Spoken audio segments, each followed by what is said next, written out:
आप सभी का हमारे YouTube channel mind mind class में स्वागत है।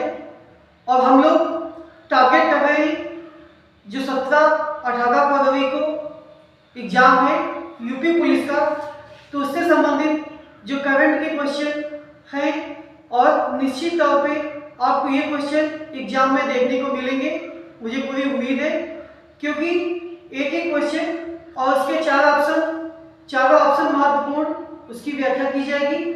तो आप लोग बने रहिए हमारे साथ और देखिए जो टॉप 5 क्वेश्चन है, उन टॉप 5 क्वेश्चन में फर्स्ट क्वेश्चन क्या है।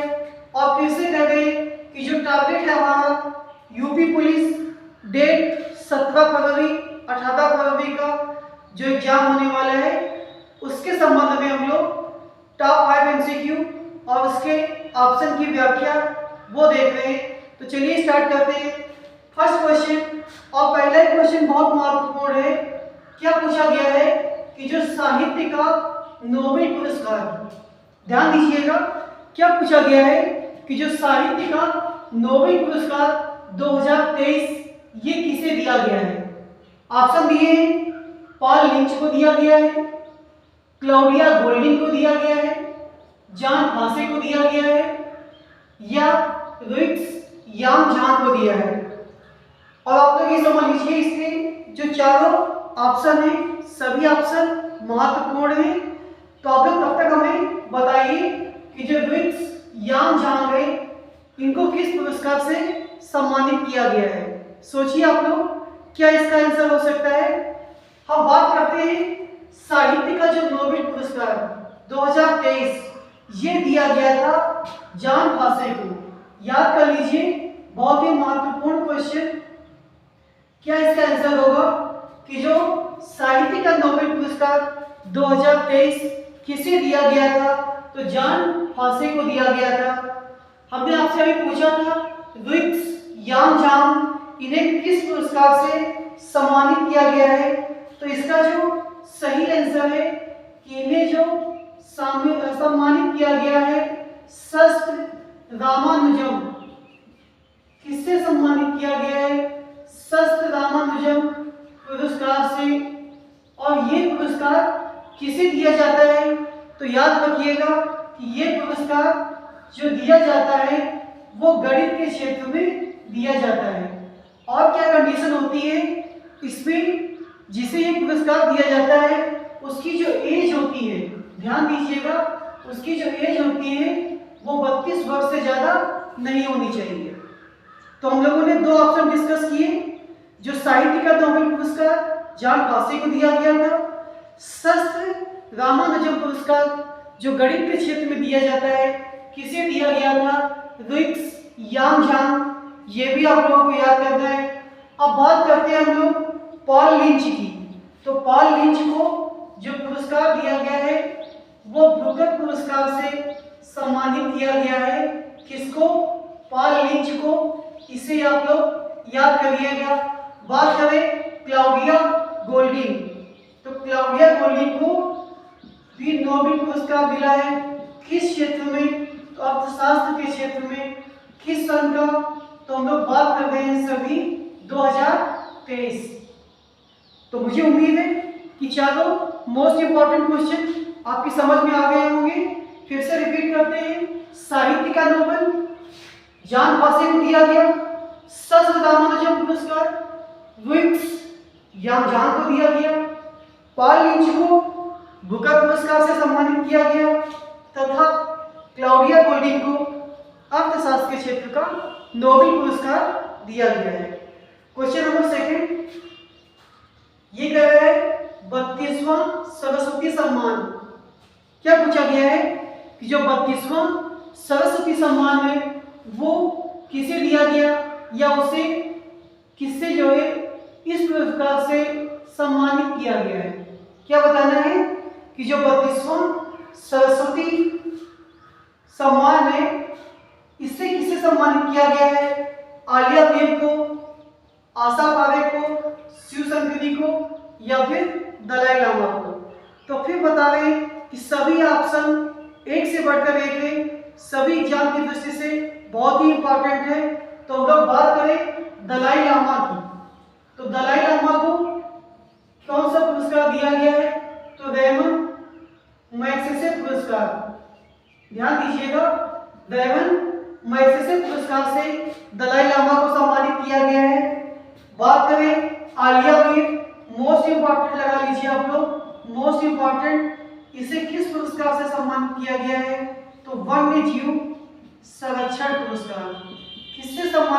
गया है, तो वन्य जीव संरक्षण पुरस्कार से आलिया मीर को सम्मानित किया गया है।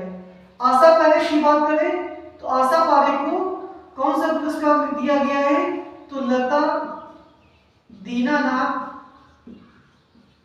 पुरस्कार से सम्मानित किया गया है। किसे? आशा पारेख को।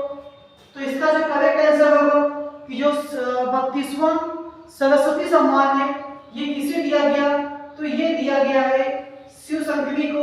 अगर पुस्तक कभी पूछ दे किस पुस्तक के लिए दिया गया, तो इनकी पुस्तक का जो नाम है वो सूर्यवंशम है। देखिए पढ़ने का यही तरीका होता है कि हम लोग यहाँ पे चार इसके 8 मोस्ट इंपॉर्टेंट एमसीक्यू इन सभी को एक जगह कर दिया गया है और सभी मोस्ट इंपॉर्टेंट है। तो आप लोगों से ये रिक्वेस्ट है कि जब भी एग्जाम देने जाए इस सीरीज को 2 या 3 बार अवश्य देखें। क्वेश्चन नंबर 3 ये कह रहा है कि विश्व विरासत स्थल की संख्या कितनी है। हमें ये बताना है कि भारत में विश्व विरासत की संख्या कितनी है, 34 है, 7 है, 42 है या फिर 52 है। तो इसे आप लोग याद करेंगे कि जो विश्व विरासत स्थल भारत में है इनकी संख्या 42 है। तो हमने यहाँ पे 34 क्यों लिखा है, ये तो याद करिएगा कभी आपसे पूछ दिया जाए कि जितने भी विश्व विरासत है इसमें सांस्कृतिक कितने हैं, क्या कितने हैं, सांस्कृतिक कितने हैं, तो वो 34 हो जाएंगे। 7 कौन से हैं, तो 7 आपके प्राकृतिक हो जाएंगे।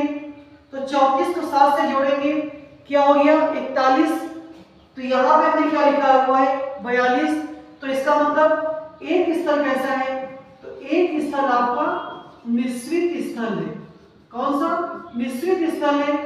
अगर कभी पूछ दिया जाए जो मिश्रित स्थल है उसका नाम क्या है, तो आप लोग उसे भी याद करिएगा कि कंचनजंगा, ये आपका मिश्रित स्थल है। उसके अलावा आपसे क्या पूछ सकता है कि जो 41वां शामिल किया गया था 41 वो कौन सा है, जो 42वां है वो कौन सा है। तो इसे भी आप लोग याद करेंगे कि जो शांति निकेतन है, क्या है शांति निकेतन, ये 41वां है। और जो होयसल के स्मारक है, क्या बताया कि जो होयसल के स्मारक है ये 42वां है।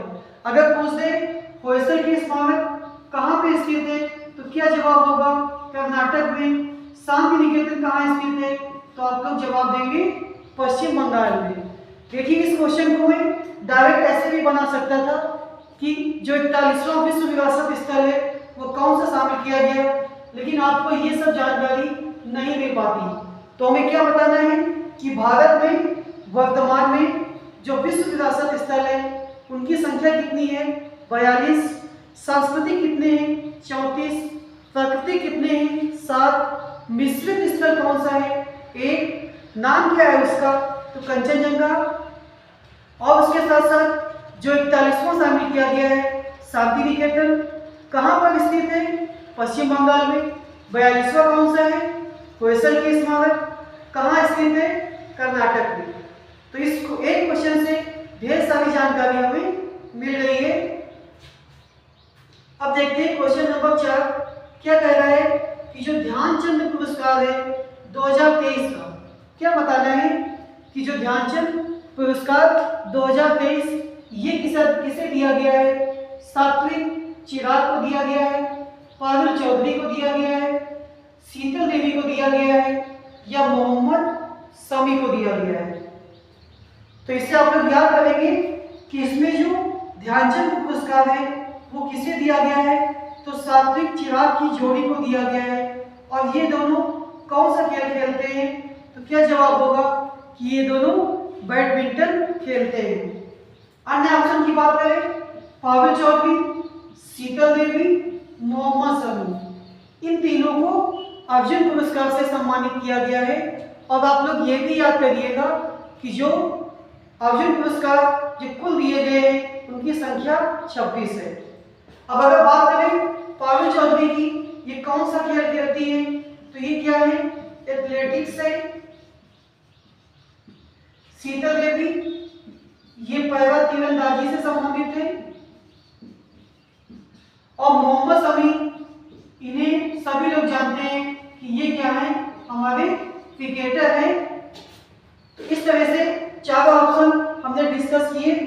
आज की टेस्ट सीरीज का अंतिम क्वेश्चन कि जो विश्व प्रेस सूचकांक में भारत का स्थान कितना है, क्या बताना है कि विश्व प्रेस सूचकांक में भारत का स्थान कितना है। तो इसका जो करेक्ट जवाब होगा क्या होगा कि प्रेस सूचकांक में भारत का जो स्थान है वो 161वां है। बात करें 180 की, तो 180 में क्या बताया गया है ये आप लोग हमें बताएंगे। और उसके साथ साथ 126 और ये जो 42 है इससे ये किससे संबंधित है। तो 42 को हम बता देते हैं आपको कि ये बौद्धिक संपदा सूचकांक, ये भारत का बौद्धिक संपदा सूचकांक है। और 180 में आपको ये टारगेट करके बताना है कि ये जो पोजीशन दी है इसमें भारत का अंतिम स्थान है। और ये जो अंतिम स्थान है ये किसमें है, तो ये है पर्यावरण प्रदर्शन सूचकांक। तो इसमें हम लोग सबसे निचले पायदान पे 180 स्थान पर पर्यावरण प्रदर्शन सूचकांक में। अगर यहाँ पे हम लोग बात करते हैं 126 की, तो ये जो स्थान दिया है ये शांति के क्षेत्र में दिया गया है।